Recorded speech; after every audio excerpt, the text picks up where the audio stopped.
Hi, this is Phil Kerner, the Tool and Die Guy, and welcome to another edition of the Journeyman. Tonight's guest will be a fellow named Frank Monsignor, and Frank wrote a book recently about the job search market, how to find a job, Uncle Frank's Guide to Joining the Workforce.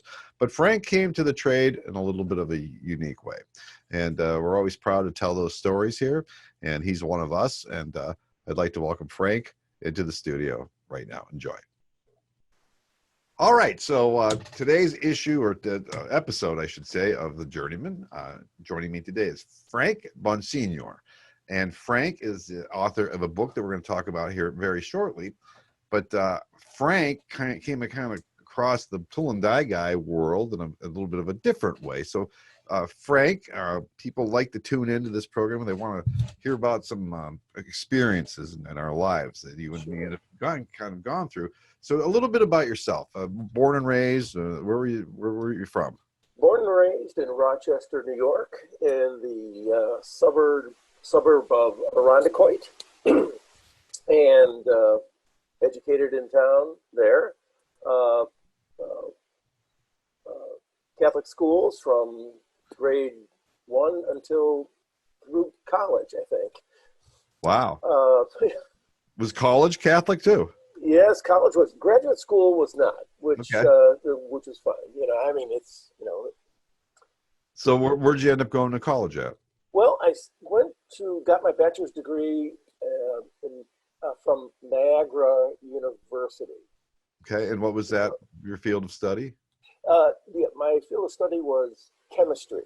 Chemistry. So you're a smart guy. No, well, that's chemistry. That's pretty good stuff there. I'm not as smart as a tool and die maker. Now we go from chemistry. Then you got your graduate degree, and what is that in? That's in chemistry also. Okay, so you have your master's in chemistry. Is that what it'll be? Yeah, okay. That's from RIT, Rochester Institute. Oh yeah, that's a pretty decent school there. Did you have to pay for your own education? For my undergraduate, I paid about. My parents helped a little bit. I paid a chunk and took out some loans too, which have been paid off for years. But then, well, that's a funny thing. Talking about higher education, it seems ridiculously priced now. Was it at least, or was it comparable back then, or was it cheaper back then? Oh my God, it was less expensive. I remember I worked as a janitor during the summers at Eastman Kodak. On the night shift, and if I banked my money, I would have enough for at least one semester, and then that plus a little bit of a student loan, a little help from mom and dad, I was all set. So even with inflation, it was just much more affordable back then. Oh yeah, I can't even imagine what the RIT costs now for a master's degree. Oh. Grad school, I didn't have to pay because I was a graduate assistant. So you help. Oh, nice. Undergraduate. It was a lot of fun. That's where I kind of developed my love for teaching. So. Oh, cool. So now you finish your graduate degree. How old are you at this point? I'm about 26. 26. And where off do we go? Okay. Well, we kind of skirt around Rochester trying to find a job. And eventually, after a couple contract jobs, the temporary employment, I wound up at Xerox in Webster, New York, a suburb on the east side. Okay, and you had quite a career there, didn't you? I had 25 years. There were 25 very good years. The company was very good to me. And of course, I worked very hard. I'm a co-author on about 23 patents. But then I was in research. So if you're not getting patents, right, it means you're not looking for the right things, I guess. Probably kind of an obvious question.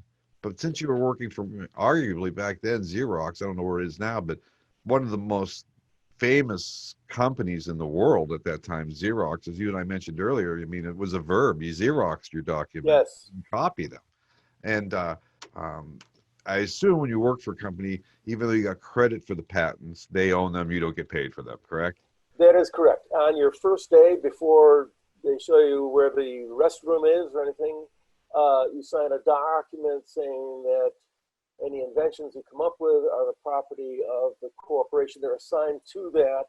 And then what they do, now things have changed due to, economic conditions, but if you were a joint inventor on a patent, so you and I have one together, they would give each of us $300. Okay. And then if you were the sole inventor, so you came up with something by yourself, you get 500, which is good because you're using their laboratories, Right. their patent attorneys who are not known for working inexpensively. I get And it. and then they have a patent awards dinner every year, where Okay. during the week, like on a Monday night, which is Well, I gotta believe though, that's a bit of even a big company like that, being a co-author of some patents is a good feather in your cap. They like that, I would assume. yes, That's a they big do. deal. They Yeah. like that. If you can make a breakthrough, something that a lot of times it's, the patent is protection. It's part of their intellectual property. Hmm. So, the patent itself may not be capitalized on, but it may protect the company Right. from some other company. From being knocked off. Right. Yeah, Let's get right to the exactly. point. That's right. That's right. Protection. Now, Yep. you were there 25 years, and how did that come to a close, Frank? Well, that was it was a Tuesday in April when the company had a lot of downsizings over What year time. are we talking here? We're talking 2010. Okay. So you guys made it through the 2008 mess? Oh yeah. That Okay. was well. There were layoffs all along, starting from about I think around in the early 2000s. Xerox got out of the inkjet business by which was the current printers that a lot of people have in their homes that work by spitting drops of ink on a paper. And so Xerox had been in that for a long time, and in the early 2000s they got rid of it by holding a big meeting off-site and laying off about 1,500 people, just retaining a skeleton crew. And so there have been layoffs all along, but then it's you always have a bullet with your name on it, Mm-hmm. unfortunately. Mm-hmm. And that was my turn on April 13th, 2010. You still remember the date, huh? Yes, sir. Were you surprised? Not totally. Okay. Not totally, because there were layoffs. As I look back, I could have asked some questions that, hey, am I on the list? But then you never really get the truthful answer to that Right. until the final day. So, it happens. It was 25 good years, and but it came to an end. Don't feel bad. Yeah, it happens to I, everyone, right? I closed 2 tool and die shops, so it's a thing. You know what it's like. It's tough. Yes. Well, especially as a male, Yeah. sometimes Yeah. Oh, yeah. we take that on, and Yep.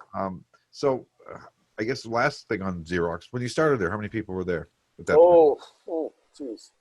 I want to say that in Monroe County, the local Rochester, New York, and surrounding areas, I want to say that they had a good 8,000-9,000. time? Okay. Okay, and that's including probably the tallest building in downtown, the Xerox Tower, which is no longer associated with the company. It's been sold. Okay. All identifying marks have been removed, and Wow, between Xerox and Kodak, Oh, Rochester, a lot going on, didn't they? yes. All right. So somehow along the way, this is what I'm curious about. Sure. The journeyman here. How'd you come across me? You're a chemist from Xerox. You've been downsized. I don't know how long you've been following my stuff and everything, but how did you come across an interest in machining and tool and die making? Well, you see, at Xerox, I worked in the research group, and frequently, many times, we had to have prototype things made by the model shop. They had many, many, many extremely talented model makers, in addition to tool and die makers and Right. everything, all facets of that field. Um, and so we had to deal with them. And they also had a small little shop that I fondly recall as the Tinker Shop, is what it was called. And they had a soon to be retired model maker there, and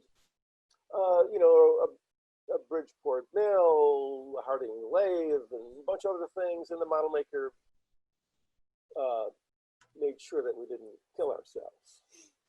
Right, because And you weren't formally, no matter how smart you weren't formally trained in the mechanics of running a machine, correct? that's right. But sometimes you need to, okay, I need a hole here. How big? Oh, I don't know, just, quarter inch. Yeah, okay. Then you come back. Let's see, I need it bigger, and a little bit later, well, I need a slot. So it was that type of stuff, which Right, you don't want to bother this model maker that's got right.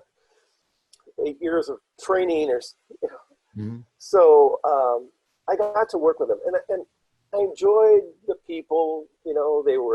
I recognized their intelligence, their skill level, and I always liked working with my hands. My dear father was a mason, and his father and many, many grandfathers from that were also masons. We all liked to work with their hands. Now, chemistry, hands, well, yeah, you have to pour things from one Right, test to right. another, but there were the type of chemist I was. We worked on xerography, the xerographic process. Okay, um, and I'm very familiar with that process. oh, you should Myself. say, oh, that's good. We'll compare notes after we're done with the interview. Okay, yes, yes. Some things are better not publicized. And I'm sorry, I took your so, train of thought. So you're talking about the model makers you work with. yeah, they're a great bunch of guys, and I always liked working with them. I liked working in the tinker shop. I liked working with my hands.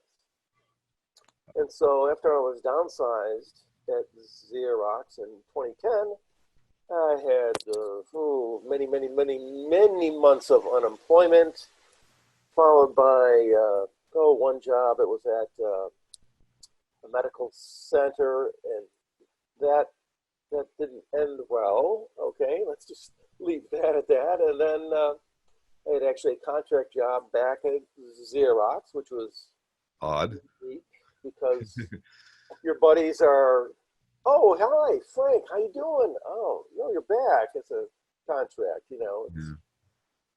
But after that contract job closed, I was talking with the Rochester Works. Okay, the New York State Department of Labor has a wonderful, wonderful office here and throughout the state to help people become employed. And I was just visiting them just to see, hey, what am I doing wrong?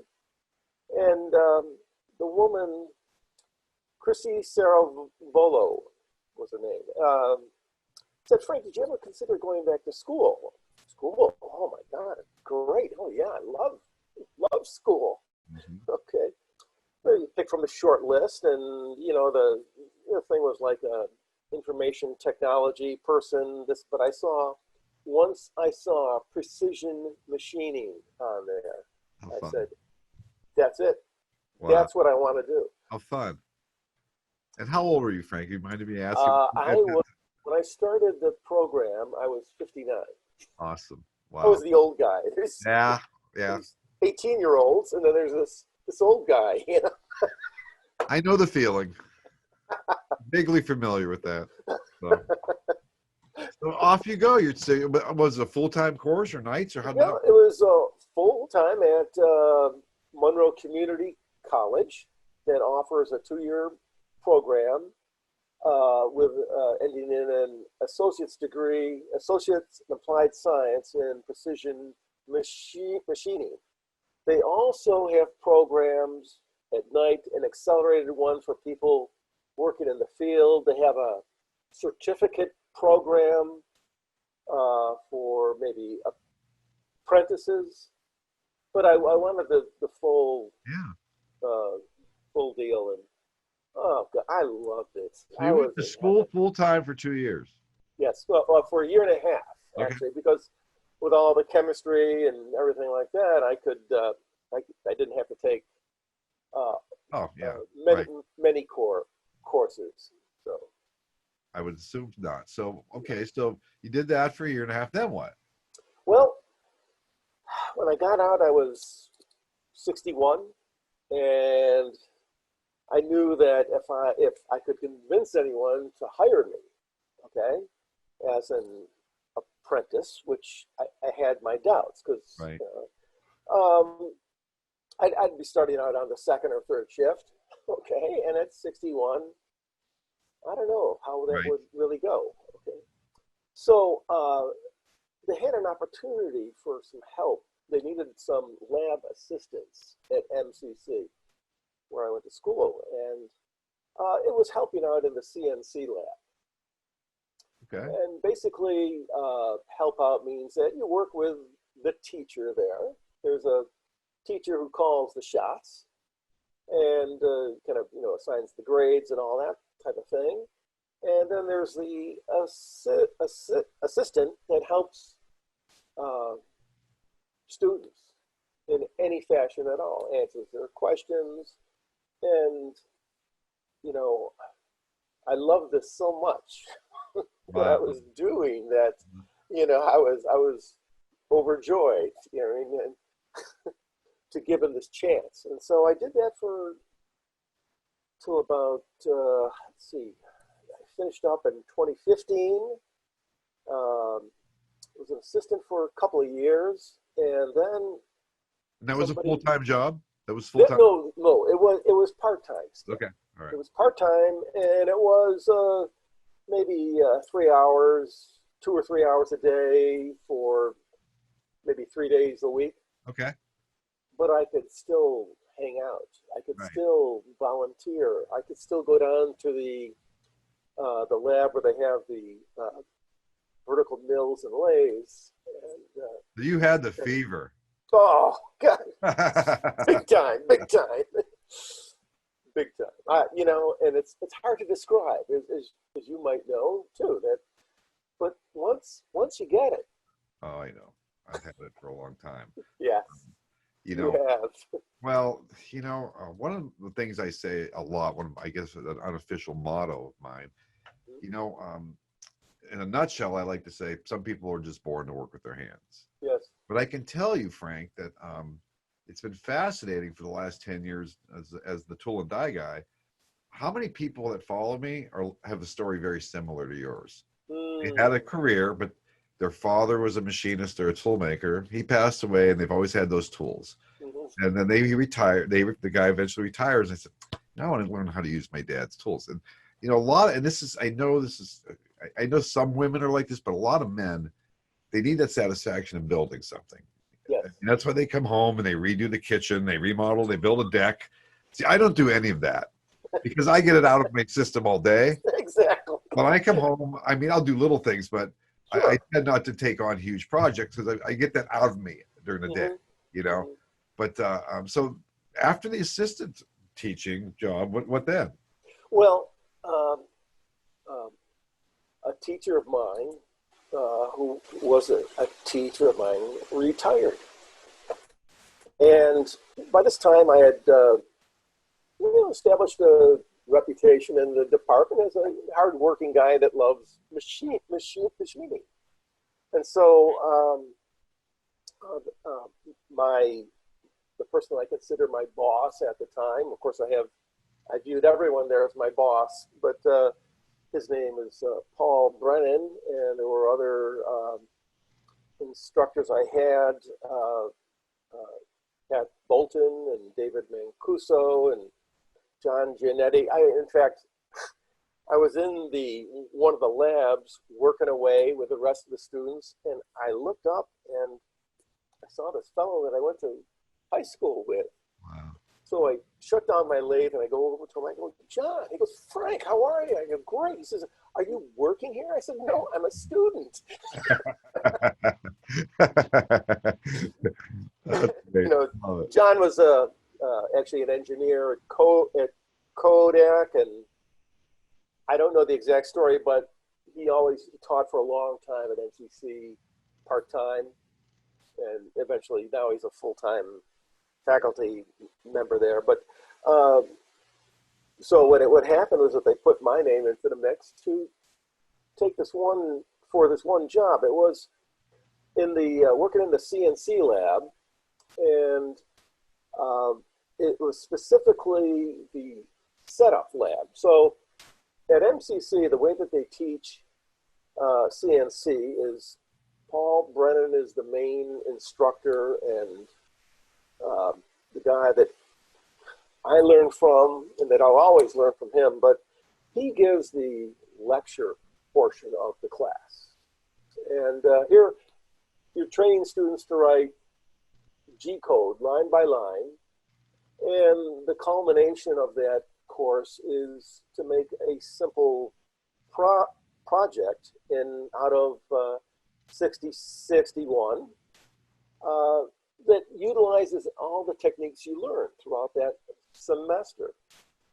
And the other two parts of the class are the setup lab, where what they have now 7 Haas mini mills. Nice. Okay. And the setup lab and the lab itself, okay, are hands-on time, okay, where the students can learn how to operate the mills. So I was in charge of the setup lab, okay, and then I would also come back in the afternoon and assist in the actual lab itself with Paul. And naturally, I loved the whole thing, from soup to nuts. It was great. And then COVID-19 happened in March. And then that was it? Well, what happened, actually, because, granted, classes could not continue the hands-on ones. Right. So what we did is we met as a department and assigned students some online lessons from an online course program that exists. Tooling U. Yeah, I'm familiar with tooling. Yes. Yes. Which is very good instruction, but it's not you can't get the hands-on unless you have a Haas in your basement or garage. Right, exactly.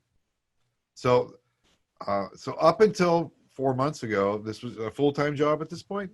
Well, it was still, I was responsible, my adjunct responsibilities, and it's purely adjunct, okay, not full-time faculty member or anything like that, was approximately 6 hours a week. Okay. And then coupled with another 6 hours in the afternoon for assisting in the lab. So it wasn't full-time. No, it wasn't full-time, but so to make in academia is. To wrap this up in a bow, you literally went into this school to learn machining, and you ended up being an instructor there. Right? Pretty cool. I still can't believe it. Pretty cool. So that is really admirable. Oh, thank you. That is really, especially at the age you were at, to want to do something else. Sure. Yeah, that's really very, very cool. It's so much fun to work with the students. I like to teach. And what's the Okay? name of the And school again? You keep giving the initials, but I want to make sure I get sure, Monroe Community College. that. Okay. It's a Sounds like a pretty, wonderful school. yeah, it sounds like it. And we're trying to get an, we don't have a community college in Erie. Oh, really? We just got approved by the state to start one. Oh, gosh. We have a There's a ton, community college in western we, upstate New we have York. a lot of 4-pay training schools here, Okay. Yes. but they're so expensive. I Is mean, it? it's really expensive. Oh, A 2-year certificate around here in basic machining, and I think you're looking about 30 grand. whoa. Yeah. Okay. A Which lot is of people, better than 300 grand. but a lot of people in Erie, Pennsylvania, and God bless them, but they've made a lot of money on schooling around here, hair academies, and it's just, I don't know. It's been Oh, interesting. yes. Yeah. Oh, yeah. All right. Well, without further ado, Sure. we want to talk about this. I want to make sure I get the lighting right because of the glare, but this beautiful book you wrote, Uncle Frank's Guide to Joining the Workforce. And we'll make sure before we're done here, we talk about how to get a copy. I went through this, and boy, this is very detailed, but a lot of fun to read, I have to say. And I guess I want to ask, first of all, what was the purpose? Why'd you decide to write a book, Uncle Frank? Well, Everybody wants to write a book. It's just sitting down and doing it. well, it took me many years to do that. But what happened is the whole story, and I won't, I'll be brief or appropriate, is that towards the latter days at work, I would be I feel that there was something missing, you know, and I wanted some guidance, and I will say that I ask for divine intervention. Sure. I ask God for help. Okay, and just give me a shove in the right direction. You don't have to tell me everything. Don't say he's not going to say. "Psst, Frank, Right. but I had taught people at Xerox, new technicians and forth. You do all that kind of thing. And in graduate school, I taught, and I always enjoyed it. But so I thought, geez, since my wife and I don't have any children, how do I pass what I've gained on? Not that it's invaluable or anything like that, but You're preaching to the choir. Legacy is a big deal to me. yes, it is important. Mm-hmm. And so I came up with this idea to write a book, and I had this Uncle Frank moniker stuck in my head. And a friend of mine, I had started to see this fellow that was a career counselor because, I wanted some help, A little direction, yeah. Yeah, exactly. And just to, talk at someone, And so, I'd talk with him, and he was just, that sounds pretty good. And so, that is Nelson Freeling, the late Nelson Freeling, who I dedicated the book to. I saw that. Because he encouraged me. He says, he had me write something. He said, well, why don't you write something and show it to me? So I did, and he liked it, And so the story began. There you go. Well, how long did it take you to write it? Oh, roughly. You don't have to roughly. Let's say, okay. There's so many things. The time it was published. I published it in December of 2019. Okay. And I probably started to write this somewhere around maybe, I don't know. Oh, gosh. Well, let's say,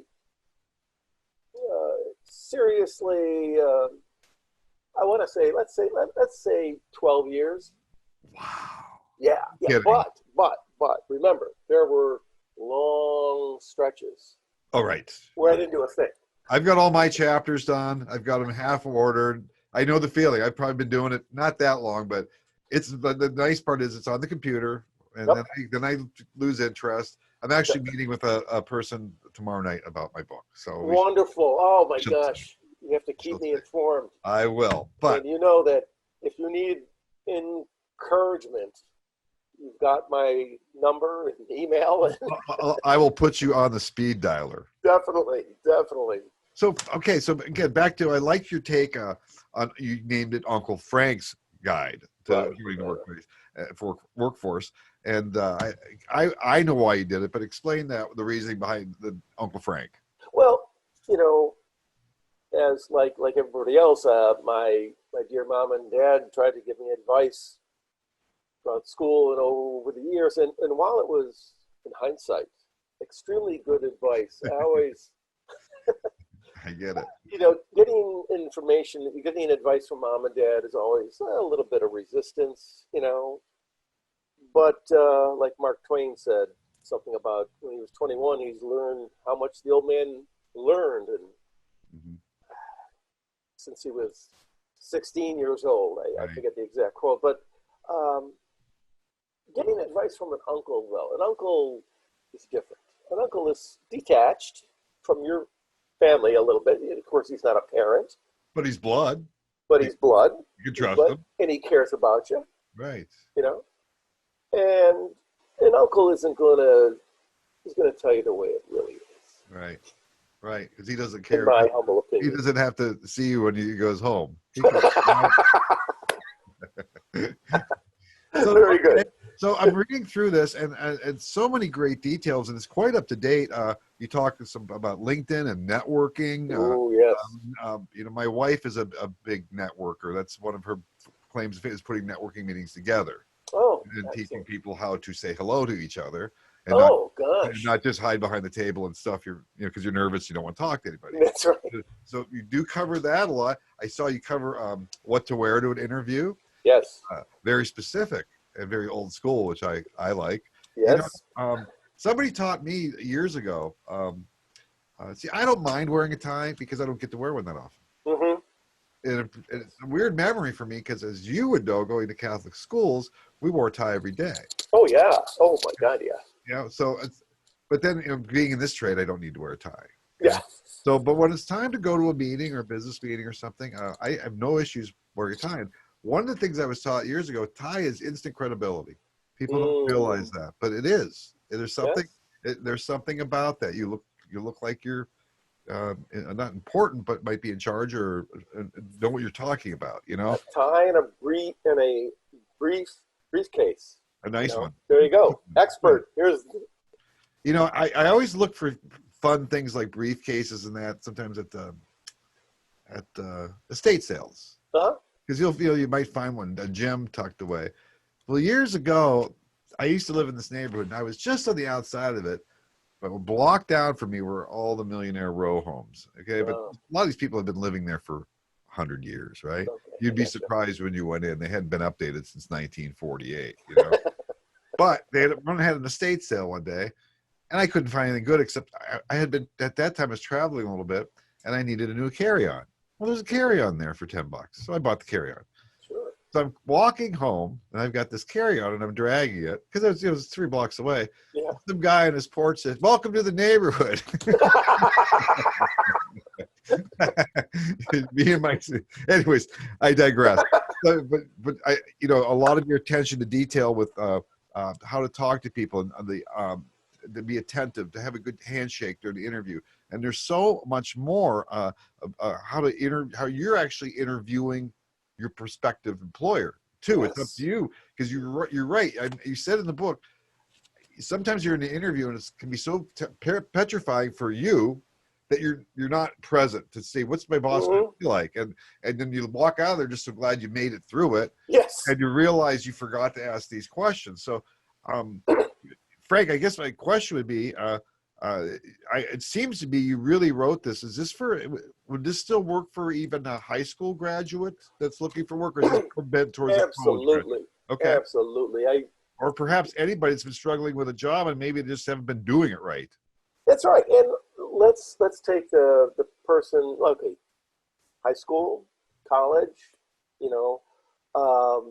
or perhaps veterans that are returning from stint in the armed forces. Right. Okay, they're coming back, and I'm sure that they do get training as they're discharged and everything. But sometimes it's nice to have a book to refer to. Or you can imagine a homemaker Right. after the children have been raised.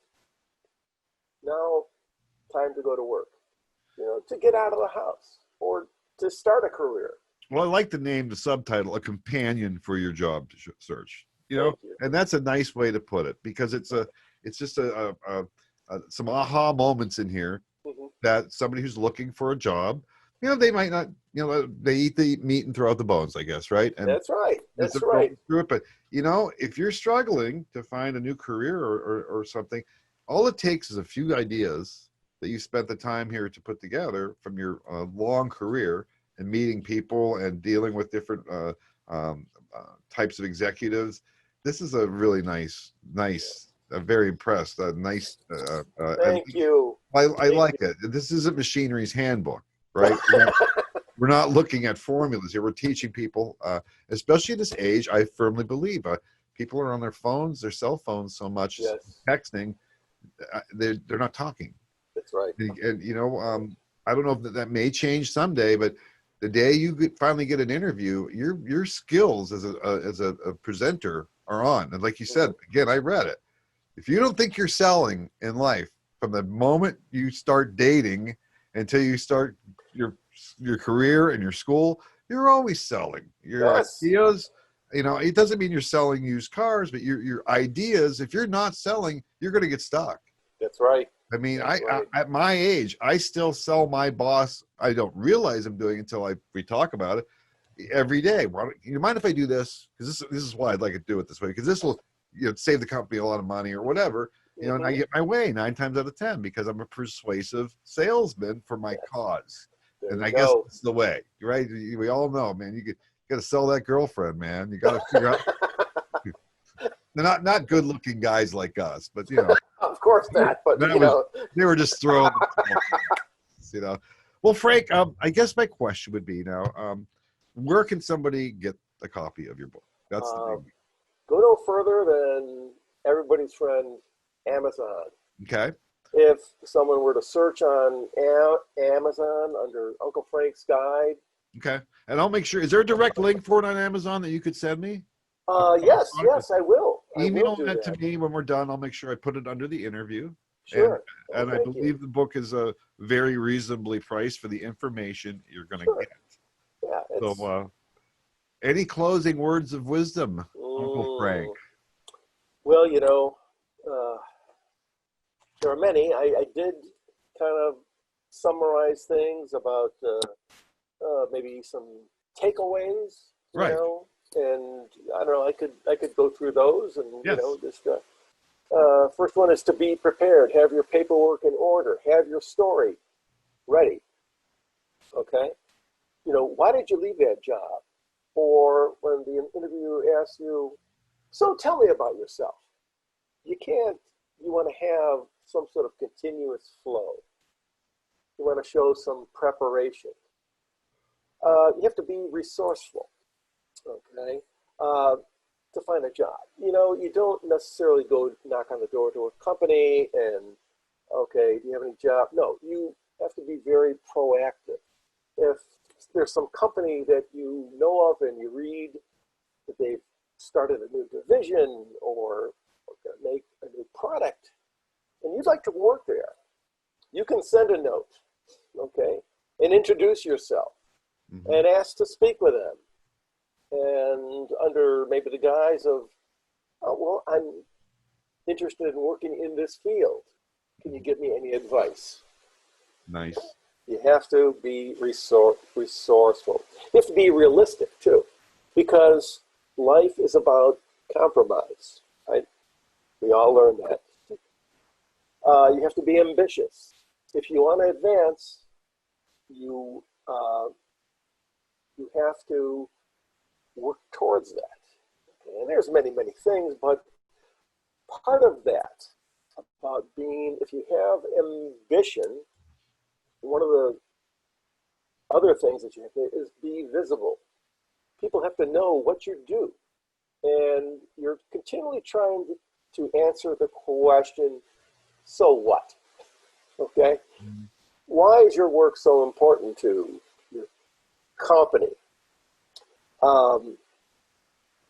You also have to be conscious about your money. Okay? You're spending $5 a day on a latte, and over 20 days, a month, well, that's $100. Over a year, it's $1,200, and it usually doesn't end there. And so you have to know, where does your money go? Well, a lot of it goes to the government. Yes, Right. we know that, but the rest of it, where does it go? And you have to save. And then finally, be kind. Be nice, not a pushover, but be polite and helpful to your fellow man. You don't have to be arrogant, because no one, no matter who they are, is indispensable. Right. And especially in these times with Exactly. the pandemic, we need kindness. I couldn't agree more. Thank Spoken you. well. Yeah, that's really well done. After all these years of doing this, after all these years, one of my main goals still every day when I go to work, sometimes I know it's not going to be a good day. I know what I left on the bench yesterday, Yeah. right? But my main goal every day after all this is one of them is I want my boss and my owner of my company to be impressed with what I did that day. To this day, that matters to me. Yes. I make mistakes, I do, but because I go pretty fast. But my goal is from the day I finally close that Gerstner for the last time for them to go, man, we're gonna miss that guy, and I work towards that every day. It matters to me still that I make that impression, and that's what I try to teach my apprentices. It's important to act like you've got a stake in this game. Be serious about your job, but Yes. it's a struggle sometimes in this trade. We live in an informal society now, and when I grew up, I was so lucky to come through the trade when the tool makers were just getting out of the World War II era. Yes. Back in '78, a lot of these guys were 42, 43, so they were in their prime of their careers. And you had to be nice to those guys, or you weren't getting anywhere. That's You didn't have right. to suck up to it, but if you were, the trick was you couldn't be a tool. You had to learn how to use a tool, but don't be. That's right. That's right. And they Show check them you respect. a few months. Yeah. So again, this is fun, and I will make sure I get this up for you on YouTube and Facebook, and a link here, a direct link, if you'll send that to me, so I people certainly can will. get this out. Difficult times right now. If you're looking to move along, or if the pandemic has hurt your job and you're kind of searching here for a very good price, this is a good companion for your job search, Uncle Frank. Thank you, Phil. Thank you so much. Thank you for being a guest on the Journeyman this episode, and I'm sure this will be well received. All right, you're welcome, and we will talk soon. But send me that email, okay? You certainly will. Take care now. Have a good night. You too. Bye-bye. So I hope you enjoyed that. I'm Phil Kerner. This is the Journeyman. If you want to see previous episodes of both Working Hand Radio and the Journeyman, you can go over to toolandieguy.com. There's lots of goodies over there for sale too. If you like stuff for the man cave, if you're interested in lessons, there are 350 of them over there also. And if you have an idea for the episode of the Journeyman, or you yourself would like to tell your story in the trade we all love, please contact me. My contact information is all over at toolandieguy.com.